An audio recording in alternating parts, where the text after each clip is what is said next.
Hi friends, எல்லாருக்கும் வணக்கம். இன்றைக்கி என்ன ஷேர் பண்ணி போகிறோன்னு சொல்லி பார்த்தீங்கன்னா, சுரக்காய் கிரேவி. இதே மாதிரி கிரேவி வந்துட்டு நம்ம கத்திரிக்காய் வச்சு கூட பண்ணிக்கலாம்.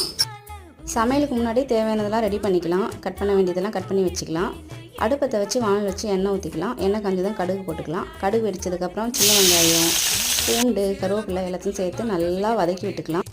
கூடவே பழமாக கட் பண்ணி வச்சுருக்க 2 தக்காளியை போட்டு அதுக்கு தேவையான அளவுக்கு உப்பு, குழம்புக்கு தேவையான அளவுக்கு மஞ்சள் போட்டு நல்லா வதக்க விட்டுக்கலாம். நல்லா பிஞ்சாக இருக்க சுரக்காய் எடுத்து கட் பண்ணி இது கூட சேர்த்து நல்லா வதங்கினதுக்கப்புறம் 1/2 ஸ்பூன் அளவுக்கு மிளகாத்தூள் கம்மியாக தான் போட்டிருக்கேன். ஏன்னா வெயில் அப்படி இருக்குது. நல்லா போட்டு கிளறி விட்டுட்டு தேவையான அளவுக்கு தண்ணி ஊற்றி கொஞ்சமாக கொத்தமல்லி தவை போட்டு கொதிக்க விட்டுக்கலாம். 5 நிமிஷம்ன்றதே அதிகம். சுரக்காய் வெந்துடுது. அரைச்சி வச்சு தேங்காய் ஊற்றிக்கிட்டால் சூப்பராக இருக்குது. நான் இந்த ஸ்டேஜில் ஒரு கிண்ணம் எடுத்துக்கிறேன். அதுக்கப்புறமா வறுத்து பொடிச்ச வேர்க்கடலையை போட்டு கொஞ்சமாக உப்பு போட்டு கொதிக்க விட்டு எடுத்திங்கன்னா சூப்பரான சுரக்காய் குழம்பு ரெடி. கண்டிப்பாக ட்ரை பண்ணி பாருங்கள்.